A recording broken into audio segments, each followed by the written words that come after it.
Hello everyone, this is Esperanza Honrales. The first topic that I will discuss is the transport layer of the Internet, TCP and UDP. Transport layer is the fourth layer in the OSI stack model for communication protocols. It provides a reliable mechanism for the exchange of data between processes in different computers. It is the first layer in this stack that operates on an end-to-end basis between two communicating hosts. The protocols in the transport layer are the following: Transmission Control Protocol and User Datagram Protocol. Transmission Control Protocol is the connection-oriented transport layer protocol of the Internet.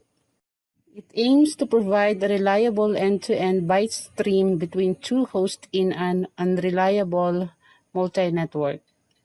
It is formally defined in RFC 793, while in RFC 1122 it provides some fixes, and RFC 1323 contains extensions to TCP. The ports are used by client to pinpoint a specific application among multitude of applications running in the remote host. 16-bit is the width of port numbers in TCP that can be assigned to application from 0 to 65,535. Convention for better communication between TCP entities is the port numbers equal to and below 255 are used for frequently used applications. Example is a port number 23 for Telnet process. Telnet is a program that allows a user to log into a remote host. Sockets are endpoints that must be created by both the sender and the receiver to perform a TCP service. The socket address or number composed of the IP address and the application's port number. The characteristics of a TCP connection are the following. First, it is full duplex, meaning communication can go through both directions simultaneously. Second, it is point-to-point, meaning there is exactly two endpoints. Third, it has the task to time out and retransmit if necessary. Fourth, it reorders the datagrams in the proper sequence. The fifth characteristic, TCP does not preserve message boundaries. Sixth, it uses the sliding window protocol, specifically the go backend, to ensure the reliable end-to-end transfer of data. TCP segments are the forms wherein TCP entities send and receive data. The following are the TCP functions. First, connection establishment, maintenance, and termination between processes. Second, reliable packet delivery using acknowledgement. Third, packet ordering using sequence numbers. Fourth, error control using checksum. Fifth, allowing multiple connections with different processes using ports. I will describe the characteristics of UDP by comparing it to the TCP. Here is a table of comparison between the two. In terms of connection, TCP is connection-oriented protocol, while UDP is connectionless. TCP is defined in RFC 793, while UDP is defined in RFC 768. There is a three-way handshake in TCP, while in UDP there is no handshake.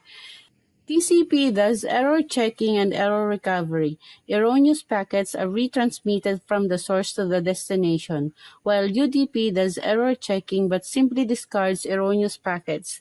Error recovery is not attempted. TCP is suited for applications that require high reliability and transmission time and is relatively less critical. UDP is suitable for applications that need fast, efficient transmission, such as games. UDP's stateless nature is also useful for servers that answer small queries from huge numbers of clients. Other protocols that use TCP are the following: HTTP, HTTPS, FTP, SMTP, and Telnet, while in UDP, Other protocols that use UDP are the following: DNS, DHCP, TFTP, SNMP, RIP, and VoIP. TCP rearranges data packets in the order specified, while UDP has no inherent order as all packets are independent of each other. If ordering is required, it has to be managed by the application layer. The speed for TCP is slower than UDP. UDP is faster because error recovery is not attempted. It is a best effort protocol. In TCP, there is absolute guarantee that the data transferred remains intact and arrives in the same order in which it was sent. While in UDP, there is no guarantee that the messages or packets sent would reach at all. The TCP header size is 20 bytes while the UDP is 8 bytes. The common header fields of TCP are the following: source port, destination port, and checksum. While in UDP, the same. There is a flow control in TCP, while in UDP does not have an option for flow control. In TCP, data is read as a byte stream. No distinguishing indications are transmitted to signal message or segment boundaries. In UDP, packets are sent individually and are checked for integrity only if they arrive. Packets have definite boundaries which are honored upon receipt, meaning a read operation of the receiver socket will yield an entire message that it was originally sent. In terms of weight, TCP is heavyweight because TCP requires 3 packets to set up a socket connection before any user data can be sent. And TCP handles reliability and congestion control. UDP is lightweight. There is no ordering of messages, no tracking connections, etc. It is a small transport layer designed on top of IP.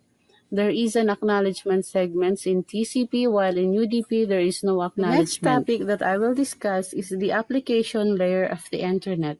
What is an application layer? It is the layer where the network's usefulness is really obvious from the point of view of end users because of its applications. An application is another term for a program that performs a function directly for a user. The popular Internet applications that I will be covering or discussing are the following. First, domain name system or DNS. Second, telnet. Third, World Wide Web or WW or triple W. Fourth, file transfer protocol or FTP. Fifth, email or electronic mail. Domain name system is a support program that is used by other applications. Applications send a query to the DNS asking for the numeric IP address of the machine on the Internet given its domain name. Domain names are hierarchical, indicating the host's country, TLD or top-level domain category, and host machine name. The common top-level domains and their meanings are the following: com, meaning commercial entity; edo, educational institution; gov, government, org, organization; net, network providers; mil, military; ARPA, internet host identification; int, international. The entities that helps in mapping of domain names with IP addresses in DNS are the following: the name resolver and the name server. What is the name resolver? It is a program that extracts information from a name server, while the name server is a program on a server that holds information about the domain tree's structure and set information. The telnet is a remote terminal connection protocol. It allows a user to log in into a remote terminal and work as if he is in front of it. To do this, Telnet uses an imaginary terminal standard.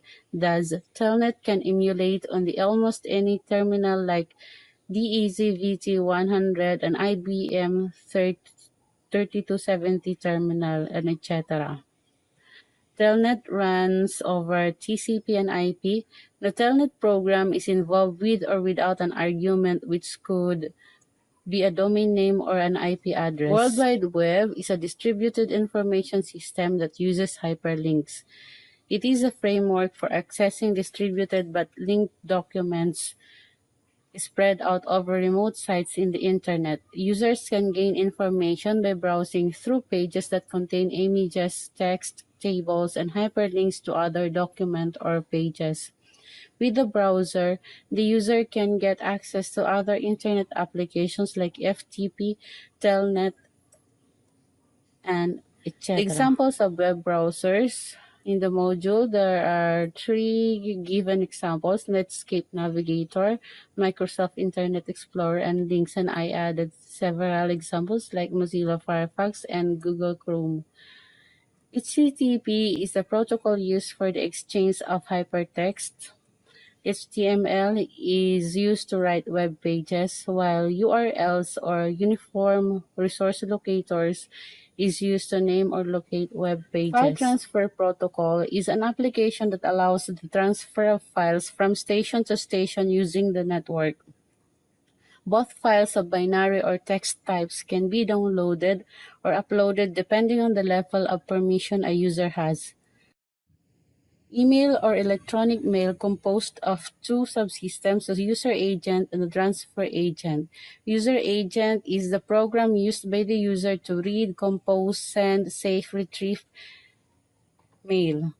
Transfer agent is responsible for the delivery of mail from the originating machine to the destination machine, usually without the user's intervention.